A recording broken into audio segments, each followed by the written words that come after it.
So, what if I told you there's an entire branch of science that isn't focused on fixing what's wrong with us, but is actually dedicated to figuring out what makes us thrive? Well, that's the whole idea behind positive psychology, and we're going to dive right into what it can teach all of us about living a genuinely good life. For most of its history, psychology was pretty much obsessed with understanding suffering, and honestly, it got really good at it. But in the process, it kind of missed a massive piece of the puzzle. What is it that actually makes life worth living? I mean, what does it take to not just survive, but to truly flourish? To really appreciate just how revolutionary this new science was, we first have to take a quick look back at what psychology used to be all about. Its mission was definitely noble, but it was also, well, it was incomplete. Okay, imagine a scale from -10 to +10. For decades, the entire goal of psychology was to take someone who is at a -8, say struggling with depression, and get them back to 0.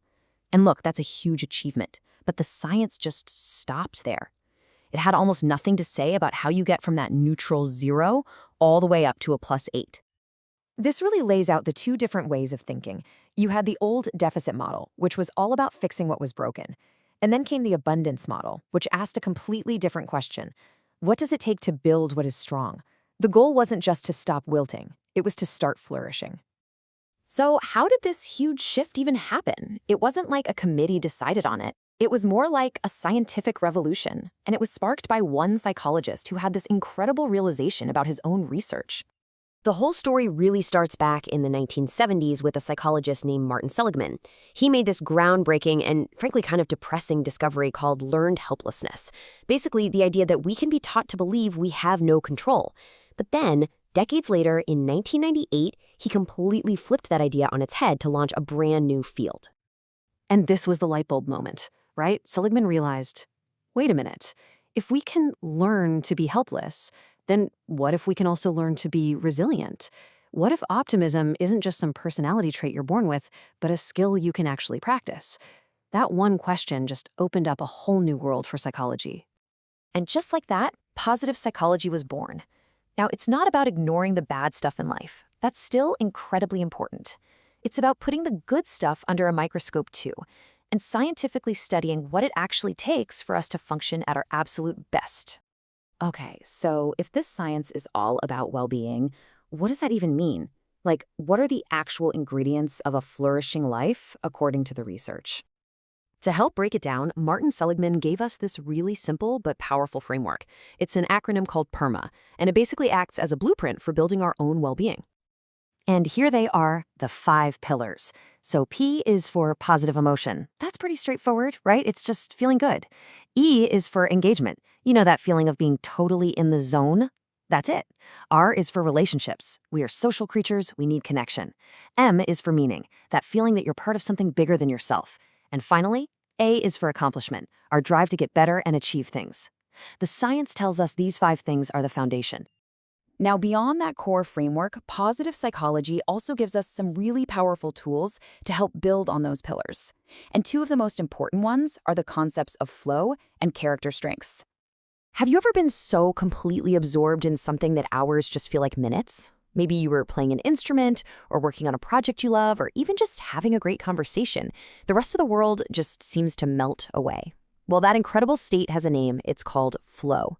And it was identified by a psychologist named Mihaly Csikszentmihalyi. And don't worry, I am not going to make you say that. So how do you find more of this flow in your life? Well, it's not about luck. It's about hitting a very specific sweet spot. You need a task that challenges you right at the edge of your abilities. If it's too easy, you're bored. If it's way too hard, you're just anxious. But when a high challenge meets a high skill level, that's the magic zone. That's flow. All right, our next tool comes in the form of a number, 24. Now, it might not look like much, but it represents one of the most powerful ideas in this entire field. That's the number of universal character strengths, things like creativity, bravery, kindness, gratitude, that researchers have found are valued in every single culture on Earth. The really big idea here is that we all have these strengths, just in different amounts. And the research is so clear. You get a much bigger boost in happiness and success by playing to your strengths than you ever will by obsessing over your weaknesses.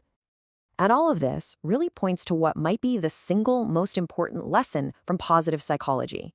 Happiness isn't some prize you win or something you just stumble upon. It's a skill. It's something you can learn, something you can build. I mean, think about it, like learning an instrument or getting stronger at the gym. Well-being works the exact same way. It takes practice, it takes intention, and the very foundation of that practice, the mindset you need to even get started, is all about how you think about your own potential for growth. And this is where Carol Dweck's famous concept of a growth mindset comes into play. It's the core belief that your talents and abilities aren't just these fixed things you were born with, but that they're qualities you can develop through dedication and hard work. Adopting this mindset is absolutely fundamental to learning the skills of happiness. So what do these skills actually look like in practice? The amazing thing is, they're often surprisingly simple. The science shows that small, consistent actions, like jotting down 3 things you're grateful for, or really savoring a good cup of coffee, or doing one small act of kindness, can literally start to rewire your brain for more happiness. And that, right there, is the truly empowering promise of positive psychology. It's not some fantasy about being happy 24/7. It's the scientific knowledge that you have a toolkit to navigate life's challenges, and that you have the ability to actively and intentionally build a more meaningful existence for yourself. So I'll leave you with this challenge. Think about those 24 strengths: creativity, kindness, curiosity, leadership, whichever ones resonate with you. Which one of your top strengths can you find a new way to use today, even if it's in a tiny way? Because that's where the practice really begins.